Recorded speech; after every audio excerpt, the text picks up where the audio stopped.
Hello everyone, my name is Elle. Welcome. Today I am going to be talking about 9 beauty brands that excite and inspire me. This is in contrast to the video I did not too long ago about brands that bore me. I had a lot of people request to see the opposite. A lot of people were really curious to know what brands excite me, because you heard all about the ones that bore me. If you happen to miss that video, I will link it down below. There's a little disclaimer there because it is exaggeration, and I think some people missed that at the very beginning. This video, on the other hand, is a little bit more complex, and it's very personal. My taste could be very different from yours, and that is okay. Remember, it's about me and the brands that excite me and inspire me. So if you feel differently, that is okay. But I've really come into my own a little bit more over the last couple of years when it comes to my makeup preferences and my aesthetic and my style choices. Makeup for me is definitely an art form. It's a form of self-expression, and I honestly just have so much fun with it. I'm not taking myself too seriously. And I'm well aware that I am not somebody that appeals to a wide variety of people. I'm pretty messy and unconventional and usually fairly colorful. And if you want to roast me in the comments, go ahead, because I know what I'm about. Okay, so speaking of messy and colorful, Urban Decay is definitely where my aesthetic spirit lives. It's a little rock and roll, maybe a little dated sometimes, maybe tries too hard, but always has the best intentions. Urban Decay excites me so much because they make color accessible, but they also have a wide variety of products. My makeup love isn't strictly color. I am not wearing colors of the rainbow and vibrant lipsticks all the time. I love my neutrals, and I love Urban Decay neutrals. Half-baked eyeshadow, that is my favorite gold. I have repurchased that. I panned 2 pans of it from 2 different eyeshadow palettes, the Naked 1 and Naked 2, and then I bought the single because I love it that much. The Naked Basics palette, I fully panned that and then repurchased it. Those staple products that work so well for me, like, I'm very loyal to Urban Decay, and this is not a brand that I'm loyal to video, and not even necessarily my favorite brands, because I think there's definitely some brands that I'm loyal to and brands that I really love that don't necessarily inspire me as much or excite me as much as these ones that I'm talking about do. But Urban Decay has those good staple products for me, those things that I really, really love, and they excite me because I know they perform so well. But then Urban Decay also has color. You know, they have hot pink eyeshadow, blue eyeliner, purple lipstick. I can look like a butterfly farted on my face in the best possible way. Look at something like the Electric palette. May it rest in peace. I do not know why they discontinued it. That is one of the single most inspiring eyeshadow palettes I own. It's this chaotic mess when you look at it, but there's so many different color combinations there, and I compare it with other things. That really was sort of my gateway into color, because I bought that eyeshadow palette when it first came out, and I was like, I don't know how I'm going to use it. And then I just started to play with it, and I ended up having so much fun. And as time has gone on, I've just grown more and more comfortable, and I've just loved experimenting with color and with different makeup more and more. And it's a lot of it has to do with Urban Decay, which is why I'm mentioning them first. And even when I wouldn't purchase something from Urban Decay, and I'm not purchasing every new release they come out with, even when something disappoints me, I can still think of why it disappoints me. Why am I not excited about that? What would I rather see instead? And then that ends up exciting me. And then I can find out new ways and figure out different inspiration for the day. If I look at a palette and, you know, I wish it had this combination of colors instead, because I would do this. And then I can do it with what I have. So Urban Decay is exciting to me on so many different levels. This video might be a little repetitive just because these are all things that I really, really love. So it's going to be a lot of positivity in this video for sure. The next brand is MAC. And I know there are some people who are not here for MAC, but for me, MAC is always the answer to the question, if you could only purchase from one brand for the rest of time, what would it be? Despite how much I love Urban Decay and all these other brands, MAC is solid all around, and they have such a wide variety and they have such a diverse amount of products. Whatever you want, they have, and that's what really inspires and excites me. I'm just using those words sort of interchangeably and together, inspire and excite, because sometimes products can inspire me or brands can inspire me, and sometimes they excite me and sometimes it's both. In a lot of cases it's both, but sometimes for different reasons. So for MAC, it excites me because they have so much variety. They have so much available to so many different people. I am so grateful for MAC, and I love, you know, like their foundation numbering system. I love the variety of products they have, from lipsticks to eyeshadows to blushes, and how you can customize things. I love that MAC gives you that option, and I love that MAC celebrates artistry so much. MAC is really the brand that makes me wish I was a makeup artist. And just like with Urban Decay, you can go very classic. You can have your definite classic portions of MAC, and then you can have your very artsy editorial side as well, and then you can combine the two. My favorite is always a combination of the two, artistic and like classic, when you mix them together and you get interesting new concepts and layers. I just love that so much. I love combining the colorful with the more neutral. I love combining the sort of everyday with the avant-garde.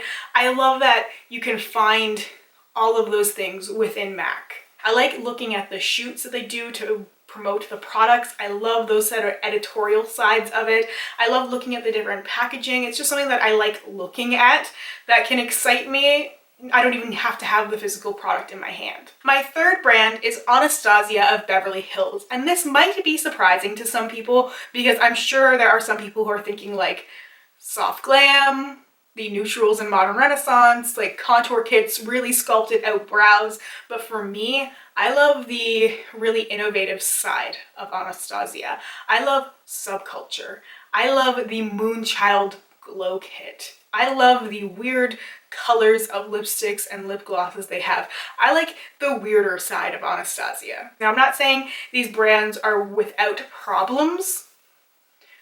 I know there's been some issues with Anastasia. I know there were some issues with subculture, and I know that there could be some issues with some of the other brands I'm talking about. I think every brand has had some sort of controversy, some more so than others, which leads me to Kat Von D. I know some people really love Kat Von D. I know some people really dislike Kat Von D. I go back and forth sometimes, and I've just recently started to really embrace my love. I'm not denying it anymore. I really like her brand. I really like her products. I just feel like there's a darkness and a lightness there, which really I reflect a lot of the times. I can be kind of dark. I'm wearing a lot of Kat Von D right now, actually, but I can be kind of dark, but I can be a little bit light, and you can kind of mix the two together, and that's what I really like about Kat Von D. I also like a lot of her influences. I feel like we have some of the same when it comes to music and literature and art, and I want to explore that a little bit further, and I just might be in a future video coming up soonish, just because I've been very inspired. I just love the Alchemist palette. I love the Metal Crush highlighter palette, which I ended up getting after my Weird Products I Love video, and I had a little wish list. I'm so glad I got it because it's one of the best things I own now. I'm using it constantly. Too bad for some of the things I'm panning because I just can't put it down. I love the different lip colors. You know, you have that sort of lighter side, and then you have the darker side. You have blue lipstick, you have black lipstick, you have deep reds and deep browns and things with glitter and sparkles and shimmer, and it is me. It is a brand that I really relate to. I feel like I am the exact target demographic for Kat Von D, and I'm just not fighting that anymore. You know, it's where I belong. A brand that I feel like I'm not supposed to be in the target demographic for, but I love and get excited by anyway, is ColourPop. I feel like ColourPop really is marketing young. I feel like I've aged out of the ColourPop target audience, but I still love the products. The ColourPop lip products I have talked about endlessly. The Matte X lippy sticks, like top lipstick formula ever for me. The ultra matte lipsticks, the ultra satins. I really love ColourPop products.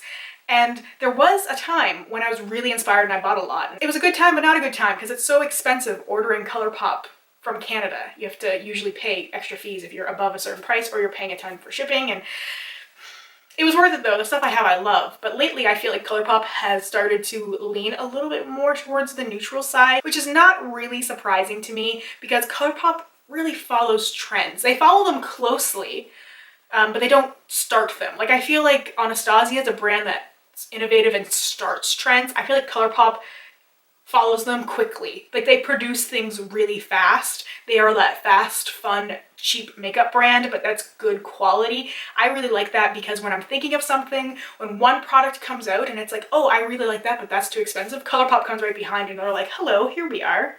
You don't want that $150 eyeshadow palette? Here's one for $12. So I really appreciate that part of it. But I feel like it's just been more and more neutral, like recycling neutral shades, and I'm hoping they'll get back to some more of the color, the brightness, like the color in ColourPop.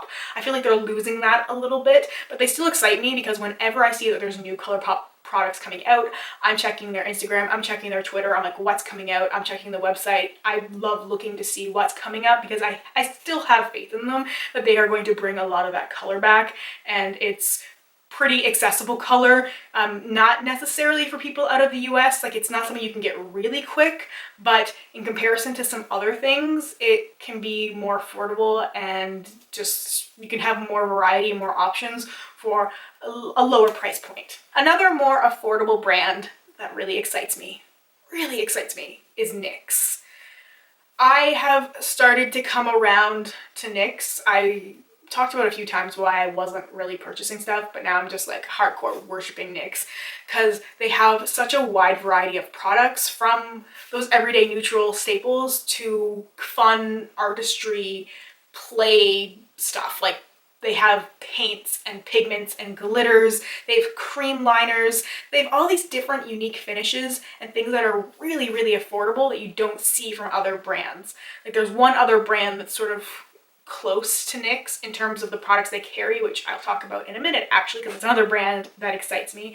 But you know, you have products that give you glossy lids and products that give you bright colors, and I love that NYX is all over the place. I love that they have such a variety of stuff and the products are so good, and they have a Canadian website. They have a warehouse in Canada, they have a lot of standalone stores in Canada, none here, thankfully, I guess, because all of my money would go there. I wish I could win the lottery. I'm sure everybody wishes that, but one of those things I would do is just dedicate like an entire month of my life to using every single NYX product. I would just buy everything to play with. Like, it's only if money was no object, right? Like I'm realistically not doing that, but if money was no object, I would just love to play with the entire stock, everything they have. You know, give me months to play with these things, to create things on my face, and oh, it would be so much fun. It would be so much fun. Can you tell how excited this makes me? This is like the total opposite of the brands that bore me video, because these are things that just get me. I'm actually rubbing my hands together. I'm that excited.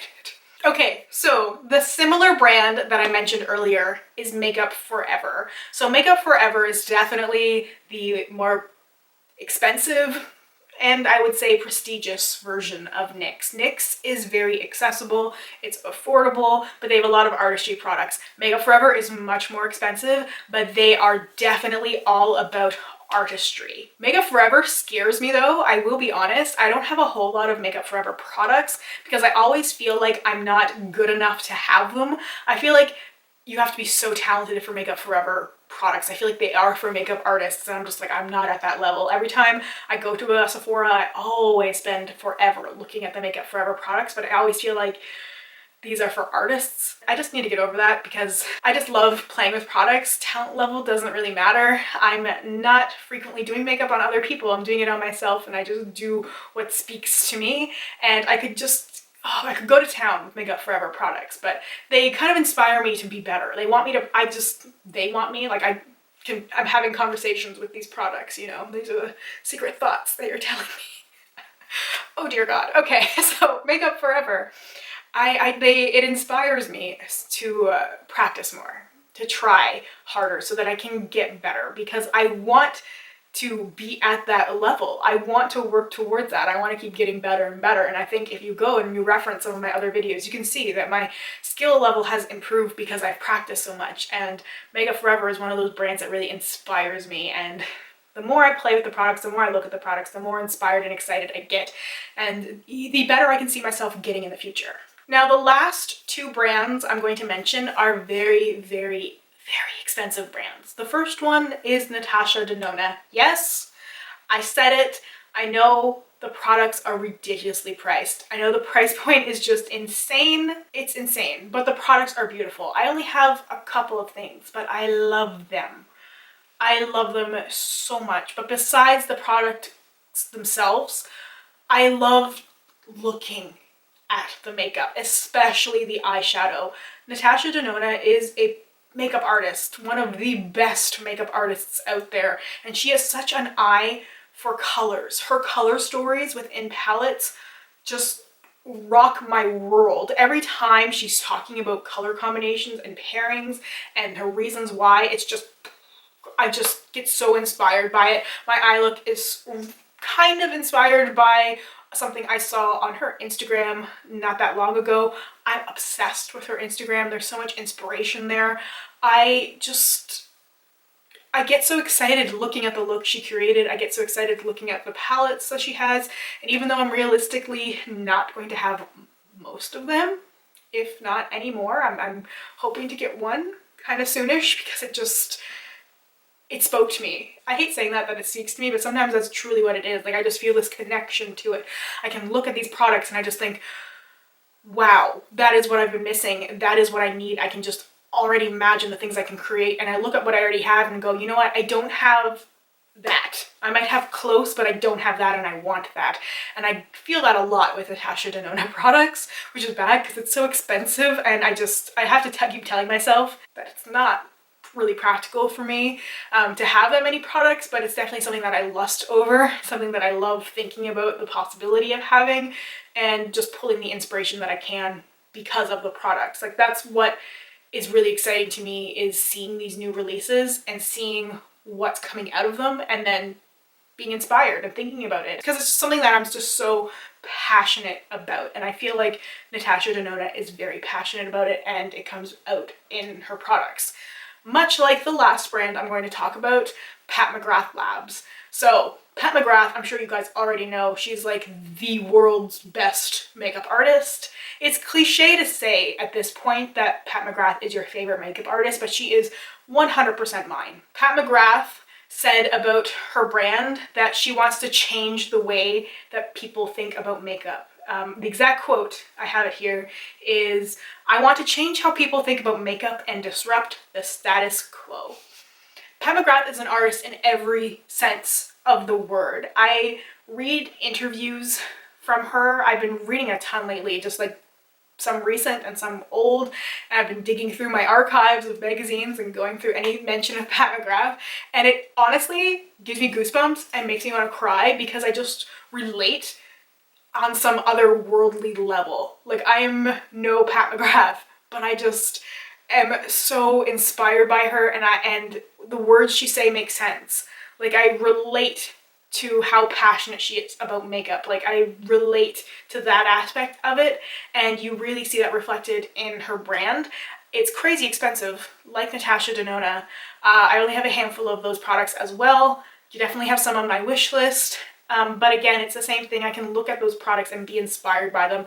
I can be excited looking at them, and I can want to create stuff, and I can think about the things that I can create and the things that I want to play with, and different color combinations, from the color combinations that are in these palettes, the things that she has done on runways with her own makeup products. I'm like, what do I have that's similar? What could I use to recreate that? And it's just this cycle that goes on. You know, I think you can find inspiration without temptation, especially when you're realistic with yourself and you're like, hey, I can't afford a $200 eyeshadow palette, but I can see what's within this eyeshadow palette and what I would create. I don't think you need to have the palette in front of you to think, I would put this in my crease, I'd put this in my inner corner, I'd put this on my lid. I think you can look at the picture of it and think about what you would do, and then take that idea and transfer it. You don't have to have the actual product. So I think sometimes it's a little bit of a mind game where you have to switch the way you think about things, because sometimes I know I do this too. I look at things and I'm like, I can't create this without actually having that product in my hand, and it's not true.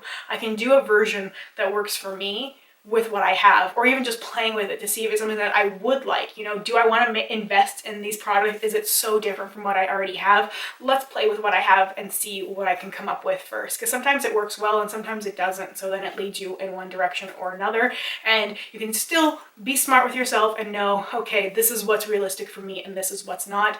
And I really love that sort of brands like McGrath Labs and Natasha Denona sort of force that into me, that I'm not just like throwing money at them as much as I wish that I could, because honestly I feel like both brands, they're really worth it, from what I've tried and from how much I appreciate the artistry and the thought again behind the products and the selection, that it would be worth it to me to just throw money at them and have all those products, but I can work with what I have. So the inspiration is beyond the brand in some sense. So anyway, I hope this made sense. I hope it wasn't too repetitive. I was very, very excited to talk about this, and I'm very grateful that so many people wanted to see this, because I feel like when you're negative, that gets more attention, sad to say, because we're always talking about trying to build positivity. We always want to try and build each other up, but sometimes people like to hear those negative things. They want to hear the things that aren't good and not the things that are good. But in this case, these are 9 brands that really inspire me and excite me, and brands that just make me feel creative. And of course, I would love to hear from you. What brands excite or inspire you and why? I think the why is the most important part, the most interesting part, because you can just list things off, but it doesn't tell you why, what part of the brand really excites and inspires you. So I'd love to have a conversation going in there. I'd love to read all of your comments. I'm sorry if I don't get a chance to respond to everybody. I really, really try, but life happens sometimes, but I'm doing my very, very best. If you have any questions for me, I always try to respond to questions as quickly as I possibly can. So just leave them for me and I will get back to you as soon as I possibly can. And if for some reason I happen to miss you, hit me up on Twitter or Instagram or Snapchat if you happen to still use it. I do. And just hit me up there. I'm really quick to respond to those other platforms, because I use them on my phone and I don't use YouTube on my phone. Anyway, okay, enough rambling. I think you guys get the point. Thank you so much for watching, and I hope we get a chance to chat soon. Bye for now.